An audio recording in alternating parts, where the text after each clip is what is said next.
Lalu ada teman kita yang berusaha untuk membuka genggaman itu, dan kita juga berusaha sekuat tenaga untuk tidak membuka genggaman tersebut. Lalu dalam kepala saya ada sesuatu yang sangat berharga untuk saya.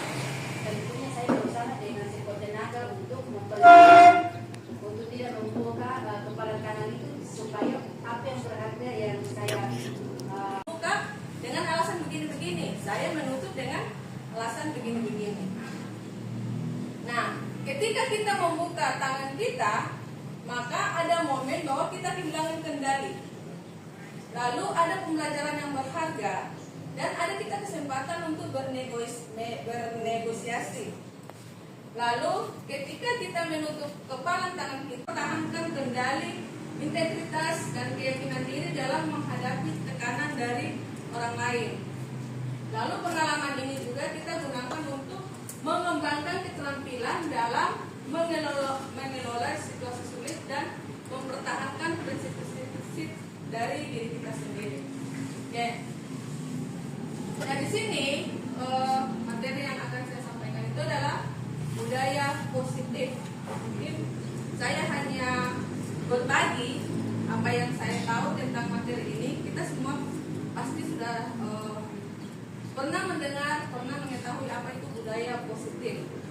Jadi budaya positif itu merupakan perwujudan dari nilai-nilai atau keyakinan universal yang diterapkan di sekolah sebagai suatu proses memerdekakan dirinya, sehingga siswa dapat mandiri dan bertanggung jawab sebagai hasil daripada berpikir, bertindak, dan mencipta. Maka siswa perlu untuk menumbuhkan budaya positif dalam dirinya.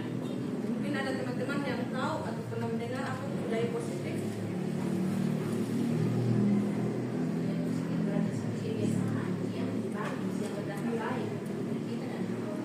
Oke, baik. Nah, di dalam konsep inti budaya positif itu kita akan membahas tentang perubahan paradigma belajar, disiplin positif, nilai-nilai kebajikan, kebutuhan dasar manusia, motivasi perilaku manusia, posisi kontrol guru, keyakinan kelas, dan segitiga restitusi. Mengalir kritis dan kreatif. Jadi kurikulum Merdeka sekarang itu menekankan untuk pembelajaran yang berdiferensiasi, di mana pembelajaran itu yang berpusat pada murid, bukan berpusat pada guru. Jadi selama ini yang biasa kita lakukan itu di kurikulum yang lama, itu biasa kita menggunakan pembelajaran itu hanya berpusat pada guru. Jadi guru hanya menerangkan gini, entah mereka mau terima, entah mau tidak, itu berpusat pada guru.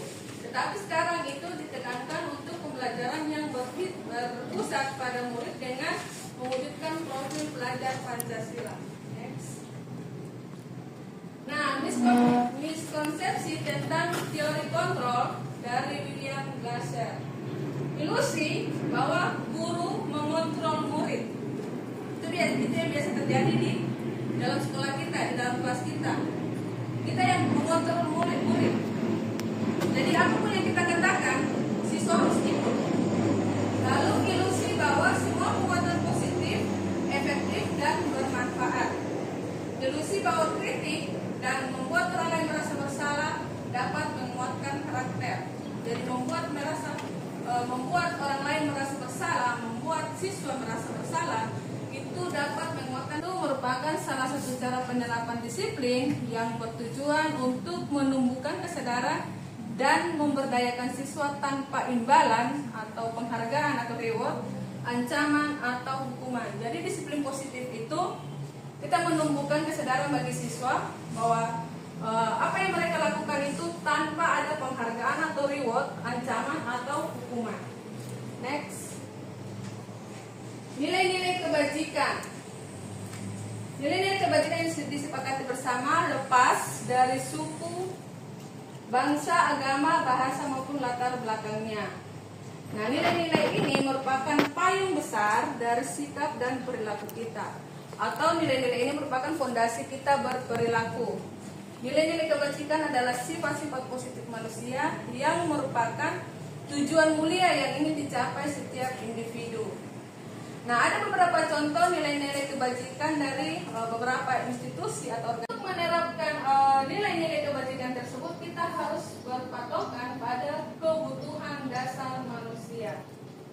Kita juga harus tahu bahwa siswa kita itu juga mereka punya kebutuhan dasar. Kebutuhan manusia adalah segala sesuatu yang dibutuhkan oleh manusia untuk mempertahankan keseimbangan kondisi fisiologis dan psikologis yang bertujuan untuk mempertahankan kehidupan dan kesehatan. Nah, kebutuhan dasar manusia itu ada 5. Itu kita harus bertahan hidup. Bertahan hidup itu berarti kita harus makan dan restitusi dari peraturan yang kita buat. Nah, konsep disiplin dengan identitas gagal. Hukuman itu kadang-kala kalau kita dihukum pasti kita akan merasa sakit. Kepala sekolah marah-marah kita pasti menyakitkan. Kita rasa tidak nyaman. Anak-anak juga akan takut. Kita juga akan merasa takut. Lalu kita memaksa murid untuk menyembunyikan kesalahan. Lalu murid menjadi rendah diri. Di sini murid menyembunyikan kesalahan itu mereka sudah terlambat tapi mereka putar belakang. Itu karena takut kena hukuman. Lalu penghargaan seperti yang tadi itu tidak efektif. Lalu merusak hubungan, sifat iri. Karena dia selalu mendapat penghargaan, selalu dapat reward, artinya teman-teman yang lain itu akan merasa iri atau merasa sirik di hati. Lalu mematikan kreativitas, dia tidak bisa berkembang. Oh, saya datang terlambat, saya datang tepat waktu. Jadi pada saat itu saja, pada saat datang ke sekolah saja dia tepat waktu. Tapi untuk kegiatan yang lain dia tidak akan tepat waktu, karena di tempat itu dia tidak mendapat hadiah. Lalu menghukum dengan sistem ranking, merampas hak menghargai dirinya. Next. Lalu konsep disiplin dengan identitas yang sukses. Jadi kalau misalnya kita memberikan konsekuensi itu penguatan jangka pendek. Lalu perlu monitoring berkelanjutan, stimulus atau respon, murid menghormati peraturan, kehilangan waktu untuk merenung kesalahan. Jadi segala sesuatu yang kita buat itu harus ada konsekuensinya.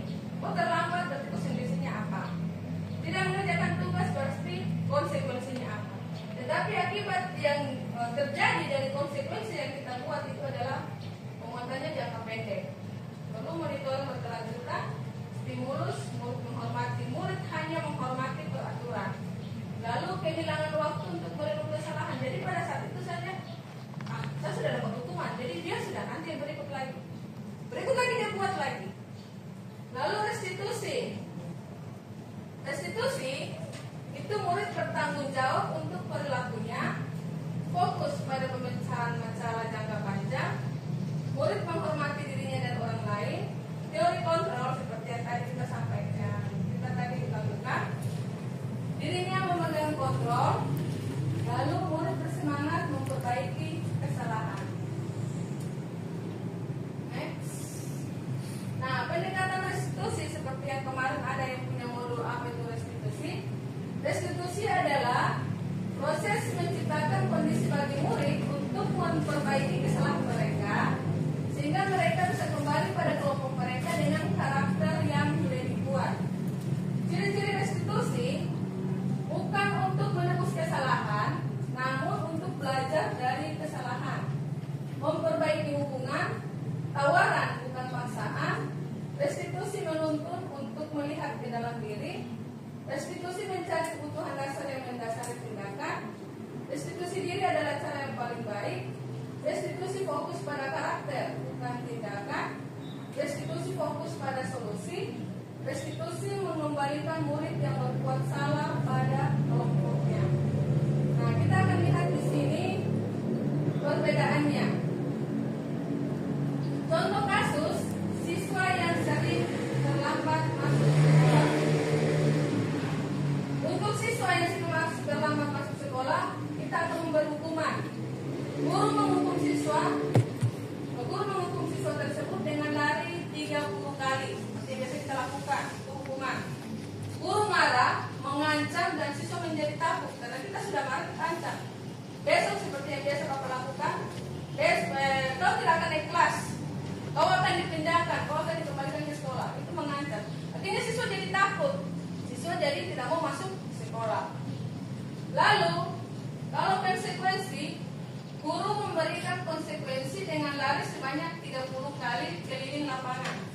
Kalau kita sudah membuat suatu keyakinan, suatu aturan bahwa kalau kalian tidak mengerjakan tugas, kalian terlambat ke sekolah, maka konsekuensinya seperti ini.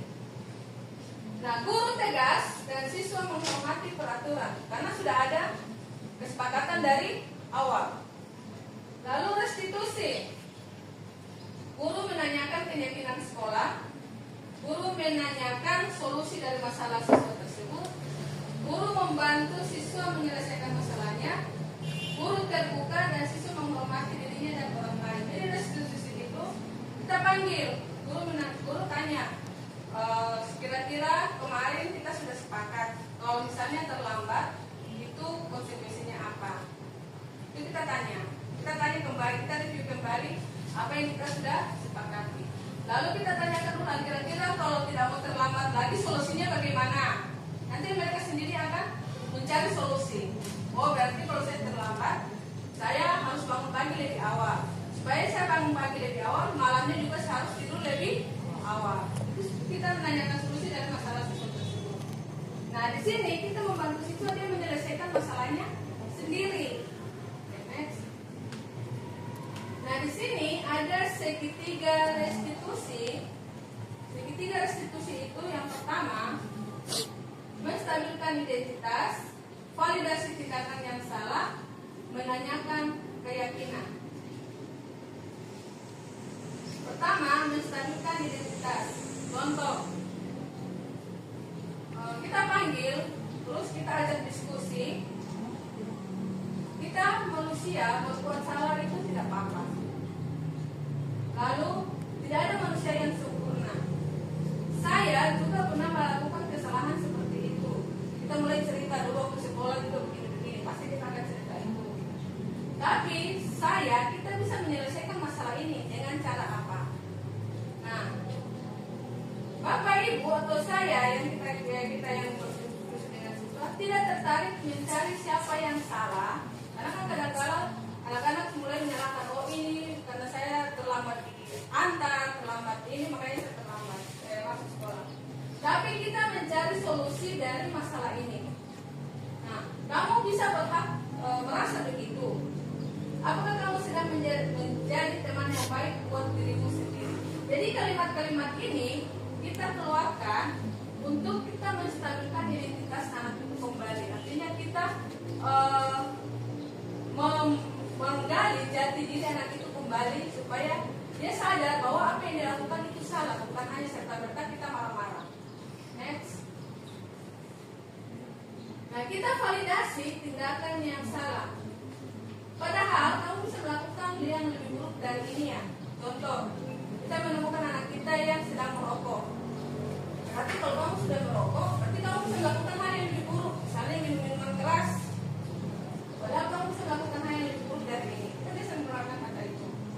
Kamu pasti punya alasan mengapa melakukan hal itu. Kamu punya alasan kenapa kamu bisa merokok. Pasti ada alasannya. Kita akan beri contoh. Kenapa kita makan? Karena saya lapar. Nah, kamu patut bangga pada dirimu sendiri karena kamu telah melindungi sesuatu yang penting buat kamu. Contohnya misalnya ada anak yang berkelahi. Lalu karena temannya mungkin mengambil barang miliknya dia berusaha untuk tidak memberikannya. Ini terjadi perkelahian. Nah, itu kita mungkin punya bahasa. Kamu patut bangga pada dirimu sendiri karena kamu telah melindungi sesuatu yang penting buat kamu. Lalu, kamu boleh mempertahankan sikap itu, tapi kamu harus menambahkan sikap yang baru. Contohnya kalau misalnya kita punya anak-anak, kalau mereka punya nilai jelek, kadang-kadang kita bilang begini, ini kenapa aku punya nilai jelek begini kan? Nah, mungkin kita bisa mengeluarkan bahasa yang lebih halus. Ini sudah bagus, tapi mungkin bisa diperbaiki lebih baik lagi. Seperti itu. Next. Lalu kita menanyakan keyakinan. Apa yang kita percaya sebagai kelas atau keluarga? Artinya begini. Apa yang sudah kita sepakati sebelumnya? Lalu apa nilai-nilai umum yang telah kita sepakati? Kalau misalnya anak tersebut dia terlambat mengumpulkan tugas, dari awal kan kita sudah kasih tahu. Kamu kalau terlambat mengumpulkan tugas berarti konsekuensinya situasinya seperti ini. Nah, pada saat mereka terlambat mengumpulkan tugas, kita akan tanya kesepakatan kita dari awal itu seperti apa. Lalu nilai-nilai apa atau hal-hal apa yang telah kita sepakati. Nah, coba kamu bayangkan kira-kira kalau kamu bisa membuat tugas semua mata pelajaran itu selesai tepat waktu, itu kira-kira bagaimana? Kamu ada punya perasaan apa? Apakah kamu ada perasaan tenang, nyaman, atau gelisah, atau apapun itu? Lalu kita tanyakan, kira-kira kalau kamu punya kelakuan seperti ini terus, tidak mengumpulkan tugas tepat waktu, kamu mau jadi orang seperti apa? Oke, next.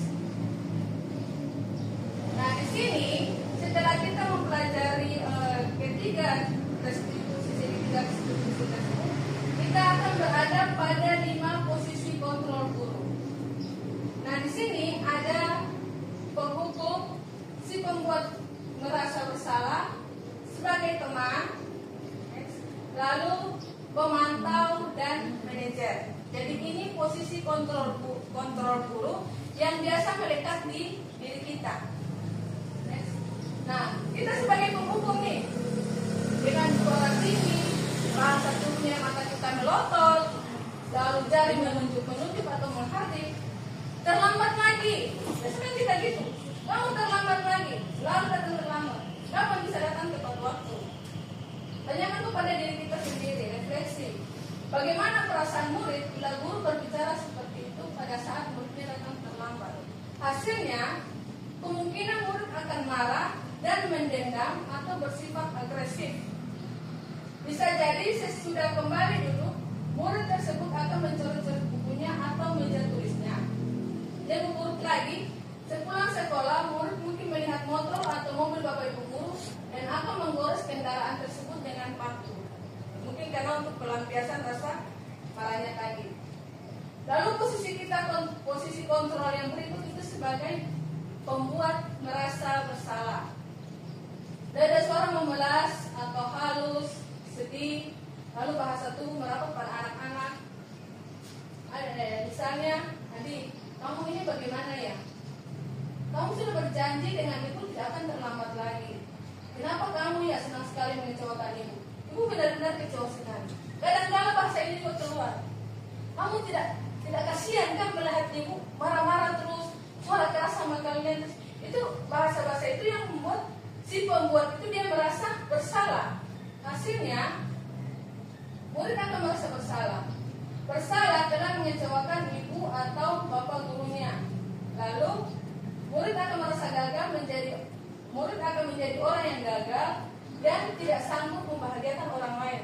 Dia sudah merasa, oh saya tidak bisa menyenangkan ibu guru, saya tidak bisa membahagiakan ibu guru.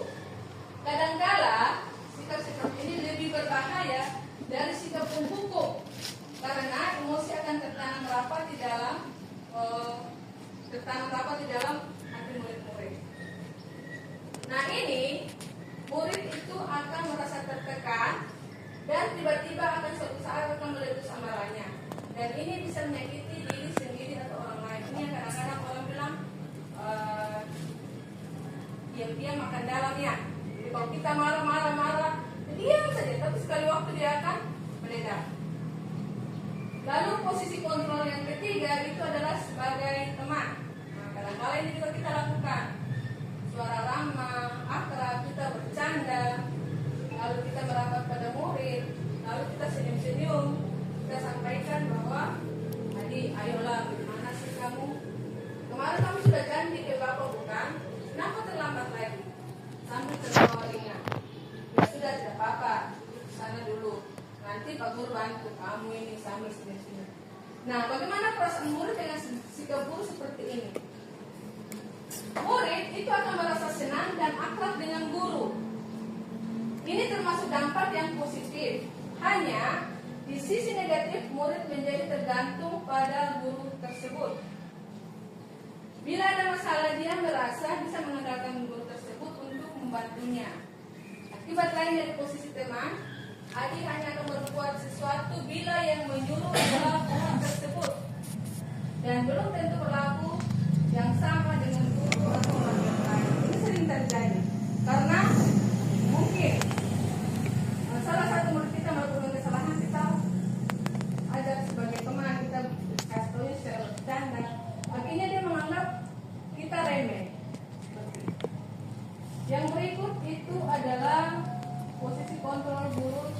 pemantau, suara datar, bahasa tubuh yang formal. Adi, tahu Pak kamu jam berapa kita mulai? Tahu Pak. Kamu terlambat 15 menit. Apakah kamu mengerti konsekuensi yang harus dilakukan jika terlambat? Paham Pak. Saya harus tinggal kelas pada jam istirahat nanti dan mengerjakan tugas ketertinggalan saya. Ya benar. Nanti pada saat jam istirahat kamu tinggal di kelas untuk menyelesaikan tugas yang tertinggal tadi. Saya tunggu. Kadang-kadang ini seperti itu. Kamu tidak mengerjakan tugas, jadi sebentar kamu harus selesaikan tugas, tunggu di ruang guru. Ini sebagai pemantau. Hasilnya, murid memahami konsekuensi yang harus dijalankan karena telah melanggar salah satu peraturan sekolah atau salah satu peraturan kelas. Nah, guru tidak menunjukkan suatu emosi yang berlebihan, menjadi marah, atau membuat merasa bersalah. Murid tetap dibuat tidak nyaman, yaitu dengan harus tinggal kelas pada jam istirahat dan mengerjakan tugas. Guru tetap harus memantau murid pada saat mengerjakan tugas di jam istirahat karena murid tidak bisa ditinggal seorang diri. Contoh kemarin terjadi pengalaman kita sudah selesai ulangan, kita sudah selesai rapat, masih ada siswa yang datang ulangan. Nah, ini kita berada pada posisi pemantau. Nah, yang terakhir itu adalah sebagai manajer. Manajer ini punya suara halus, bahasa tubuh tidak kaku, lalu mendekat ke murid. Adi, apakah kamu mengetahui jam berapa sekolah dimulai? Tahu Pak, jam 7. Jadi, kamu terlambat. Kira-kira bagaimana kamu akan memperbaiki masalah ini? Saya bisa menanyakan teman saya Pak, untuk mengejar tugas yang tertinggal. Baik, itu bisa dilakukan. Apakah besok akan ada masalah untuk kamu agar bisa hadir tepat waktu di sekolah? Tidak Pak, saya bisa hadir tepat waktu. Baik, saya akan hargai usahamu untuk memperbaiki diri. Mungkin pada saat kita memposisikan diri kita sebagai manajer, kita akan melihat perubahan anak itu seperti apa. Karena selama ini yang kita lakukan adalah sebagai teman, pemantau, penghukum, dan membuat merasa bersalah. Saya kira di posisi manajer mungkin kita lakukan, tapi masih dengan suara yang kasar. Kita masih pada suara yang kasar. Nah, pada posisi manajer, suara guru itu seharusnya tulus. Tidak perlu marah, tidak perlu meninggikan suara, apalagi menunjuk-nunjuk jari ke murid, berkacak pinggang, dan bersikap seolah-olah menyesal, tampak sedih sekali akan perbuatan murid ataupun bersendak gurau menempatkan diri sebagai teman murid. Jadi kita sebagai guru, kita mungkin harus berada pada posisi manajer. Kita panggil baik-baik, mungkin tidak perlu kita merahi di depan teman-temannya, kita panggil, lalu kita tanyakan masalahnya kenapa, solusinya seperti apa. Sehingga mungkin dengan cara-cara itu, siswa kita itu akan merubah perilaku mereka. Yang terakhir di sini adalah keyakinan kelas. Keyakinan kelas itu merupakan kesepakatan kelas yang diyakini bersama guru dan siswa dengan harapan dapat meningkatkan kedisiplinan murid. Nah, keyakinan kelas itu berupa pernyataan universal dibuat dalam bentuk positif dan bersifat abstrak. Keyakinan kelas hendaknya tidak terlalu banyak sehingga mudah diingat dan dipahami. Semua warga kelas ikut berkontribusi dalam pembuatan keyakinan kelas lewat mengutarakan pendapat. Nah, ini juga perlu untuk kita komunikasikan dengan pimpinan kita tentang soal-soal aturan yang sudah kita buat sepanjang 2 halaman itu. Mungkin karena terlalu banyak aturan yang kita buat, siswa dengan orang tua kadang bingung. Yang mana yang penting, mana yang tidak terlalu penting. Lalu di dalam membuat kesepakatan sekolah atau kesepakatan kelas itu, semua warga sekolah, kalau perlu dengan orang tua, ikut terlibat sehingga kita sama-sama membuat suatu keyakinan untuk sekolah dengan kelas kita. Kalau saya di mata pelajaran kimia itu, saya sudah coba sedikit untuk membuat satu kesepakatan atau keyakinan bahwa saya kalau tidak ada di dalam kelas, tidak ada yang boleh masuk. Walaupun dia alasan apapun. tidak boleh masuk di dalam kelas. Itu keyakinan kelas atau kesepakatan yang kita buat secara bersama-sama. Lalu, mengapa keyakinan kelas? Mengapa tidak peraturan kelas saja? Contohnya seperti ini. Mengapa kita memiliki peraturan tentang penggunaan helm pada saat mengendarai kendaraan roda 2 atau motor? Mungkin kira-kira ada yang bisa menjawab kenapa kita harus menggunakan helm pada saat kita mengendarai motor?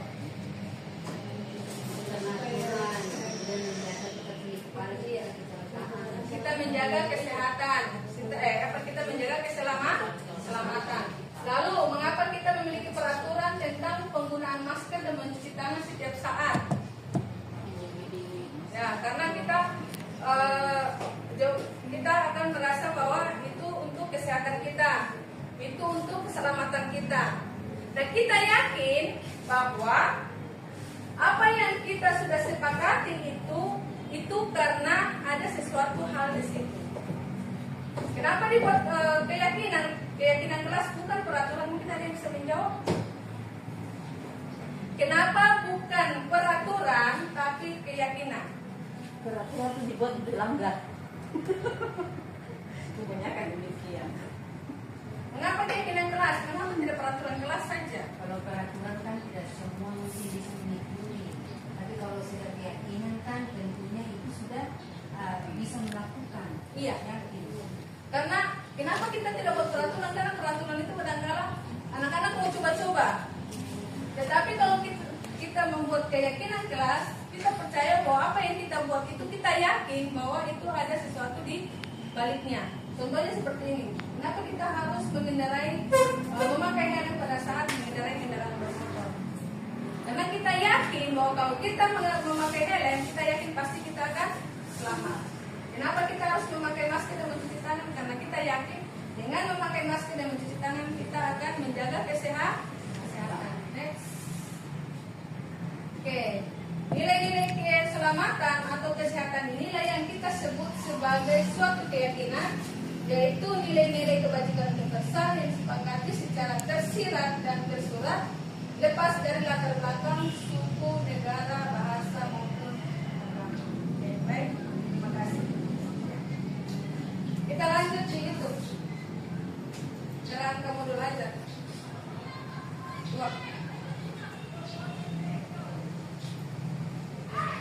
Jadi Bapak Ibu, ini contoh kerangka modul belajar yang akan kita buat untuk semester depan. Dan ini nanti saya akan kirim itu. Dan sesuai dengan kesepakatan kita kemarin, termasuk dibawa dari kepala sekolah, kita akan buat per semester. Lalu itu akan dihargai. Nah, ini kita sudah masuk di motivasi yang mana? Kita sudah masuk di perilaku motivasi yang mana?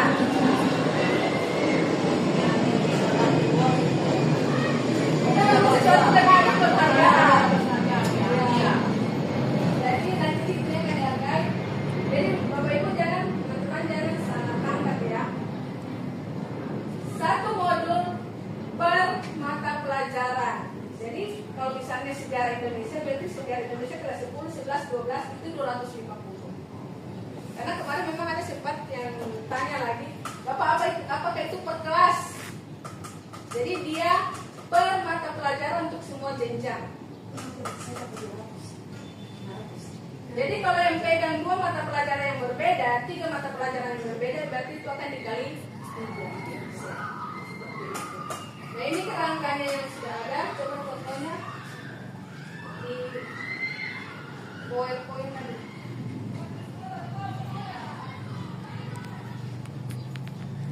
Nah, ini salah satu contoh yang kami sudah buat, yang kami buat di MGP. Jadi di situ ada informasi umum. Misalnya dia di fase apa? Fase itu kan kelas. Lalu jenjangnya SMA. Lalu perkiraan siswa. Itu kan sedikit. Model pembelajarannya itu seperti apa? Tatap muka, daring, kita tatap muka ya. Lalu alokasi waktunya berapa? 4 kali 45 menit. Jadi materi atom dan kehidupan sosial molekul itu bisa Berarti 2 kali pertemuan. Karena sekali pertemuan kan 2 kali 45. Atau mungkin ada yang langsung 3 kali 45 itu bisa langsung pakai foto. Lalu di situ ada profil pelajar Pancasila. Kira-kira di materi ini itu bisa masuk dari ketujuh profil pelajar Pancasila tersebut. Misalnya tentang atom itu bisa dia masuk bernalar kritis. Bernalar kritis berarti dia bisa mengidentifikasi, mengklarifikasi dan menganalisis informasi yang relevan serta memprioritaskan beberapa gagasan tersebut. Itu dia berpikir kritis. Lalu mandiri, bergotong royong. Jadi untuk materi atom yang tadi itu ada 3 profil pelajar Pancasila di dalamnya yang kita harapkan. Lalu sarana prasarana ini kan 4 kali 45 menit, berarti ini 2 kali pertemuan. Pertemuan 1, alat dan bahan untuk simulasi. Jadi pada saat pertemuan 1 itu saya membutuhkan apa? Apakah saya membutuhkan cetak,